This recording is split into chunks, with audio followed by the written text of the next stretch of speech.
Natural fruit ജ്യൂസുകളുടെ വിൽപ്പന കുതിക്കുന്നു. 2026 best business ഐഡിയാസിനെ കുറിച്ച് research ചെയ്തപ്പോൾ എല്ലാ ടൂൾസിലും ഞാൻ ശ്രദ്ധിച്ചൊരു ട്രെൻഡാണിത്. നിലവിൽ ഈ ബിസിനസ് ചെയ്യുന്ന ആരെങ്കിലും കേരളത്തിലുണ്ടോ എന്ന അന്വേഷണത്തിലാണ് രതീഷേട്ടനെ ഞാൻ പരിചയപ്പെടുന്നത്. അങ്ങനെ ഈ ബിസിനസിനെ കുറിച്ച് പഠിക്കാൻ ഞാൻ നേരെ വിട്ടു പയ്യന്നൂരിലെ കൊക്കോ എന്റർപ്രൈസസിന്റെ ട്രെയിനിങ് യൂണിറ്റിലേക്ക്.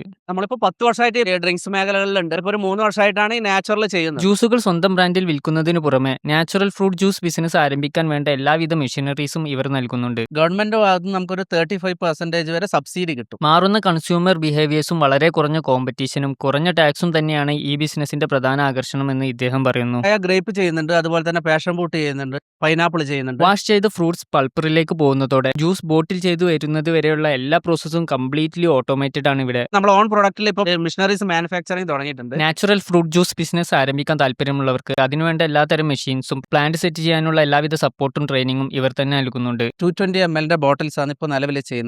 അതൊരു 200 കേസൊക്കെ ചെയ്യുകയാണെങ്കിൽ തന്നെ നമുക്കൊരു 75% മാർജിൻ നിങ്ങൾക്ക് എടുക്കാൻ പറ്റും. ഈ ബിസിനസിനെ കുറിച്ച് കൂടുതൽ അറിയാൻ താല്പര്യമുള്ളവർ ഫ്രൂട്ട് ജ്യൂസ് എന്ന് കമന്റ് ചെയ്തോളൂ. ബിസിനസ് ഐഡിയാസ് അന്വേഷിച്ച് നടക്കുന്ന നിങ്ങളുടെ കൂട്ടുകാരനെ ഈ വീഡിയോ ഷെയർ ചെയ്യാൻ മറക്കരുത്.